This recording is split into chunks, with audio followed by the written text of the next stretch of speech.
Mga kasayan, meron tayong sasagutin na nag-comment sa atin tungkol sa remote ng Nai Pro Music. Basahin mo kasayan ng shoutout mo na rin. Shoutout kay Gerald Saraos. Boss, tanong ko lang po, tutunog ba yung Nai Pro kung sa gitnang button napipindutin ng remote kahit di dumistansya ka kahit di ka pipindot ng busina ng motor? Sa ibang bid kasi nakita ko walang pumipindot sa busina at remote lang nila piniplay na walang nagpipindot sa busina ng kotse or motor nila. Yan lang po, sana masagot po. Nice video pala, boss. Ingat at God bless po. Nag-comment siya sa Nai Pro Music. Paano maglagay ng Nai Pro Music sa loud horn na may relay? Ito siya kasayan, tutungan mo itong remote natin. Ito yung sinasabi niya kasayan na gitna. Kasi kadalasan, pagka magpapalit tayo, didiin muna tayo sa busina. Pag diin natin sa busina, yung arrow na up tsaka yung down, magpapalit yung ano natin, yung busina natin.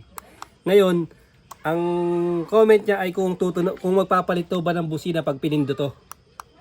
Kasi itong Nai Pro natin, pwede sa kotse, pwede sa truck, sa motor, o kahit saan pwede siya. Ngayon ito, dito natin susubukan kung po pwede. Pero yung kadalasang ginagawa nga natin dito, ito kasayan ha. Pagpindot natin dito, pipindot tayo dito.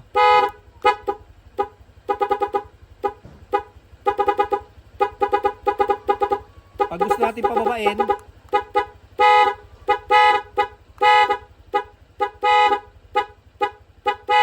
ayan siya kasayan yung busina natin. Ngayon, eto daw kung pipindot daw dito kung magpapalit ba yun. So subukan natin ngayon kung magpapalit siya pag yun ang pinindot. Etong gitna, iilaw naman siya. Kapag pindot natin, busina tayo. Pindutin natin. Hindi tayo nagganito, nagpindot lang tayo ha. Ibig sabihin kasi hindi siya nagpapalit. Hindi siya nagpapalit ng busina. Magpapalit lang siya pagka pinrest natin to tsaka ito. Press.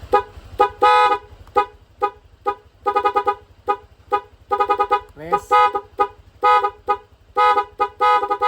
Ayan siya kasi na hindi gumagana na pagpalit oh. Pagpindot natin pero umiilaw siya. Kasi yung pagbili ko nitong gantong Nai Pro, wala siyang wala siyang papel, wala siyang guide, walang manual, kaya hindi ko rin to alam dati, natsyatsambahan ko lang. Kaya pasalamat lang ako may nag-comment kung paano gamitin. Ipe-press daw muna yung busina at saka pipindot ng arrow up and down. Wala siyang nabanggit din tungkol sa gitna na to. Pero hindi ko rin alam yung purpose nito. Kung ito naman halimbawa gagamitin natin sa gitna, naka-press tayo.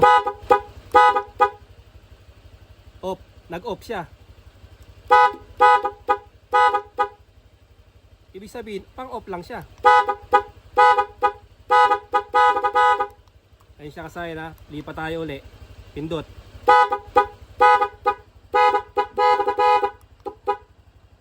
Ibig sabihin, ang purpose pala niya kasayan ay pang-off lang siya. Pag press natin dito, lipat tayo pataas. Tapos, pag nag-press naman tayo dito, lipat tayo pababa. Habang bumubusina tayo, pwede pala natin siyang i-off. Yun ang pinaka-purpose pala niya. Mag-o-off lang siya. So, nakita nyo kasayan na nag-off lang ha. Tingnan nyo.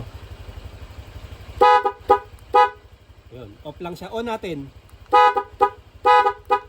Bali, ang purpose pala niya kasayan, ngayon ko lang kung di nalaman, salamat sa nag-comment sa atin, ang purpose nito ay mag-off lang siya, magpo-pause lang siya. Pag pinindot mo ulit, tutuloy-uli yung busina. Oh, yun lang kasayan na hindi siya magpapalit. Hindi magpapalit ng busina kung sa gitna lang natin pipindutin at di tayo magpe-press dito. Kahit mag-press tayo dito, mag-off lang siya rito. Ayan o, mag-off lang siya.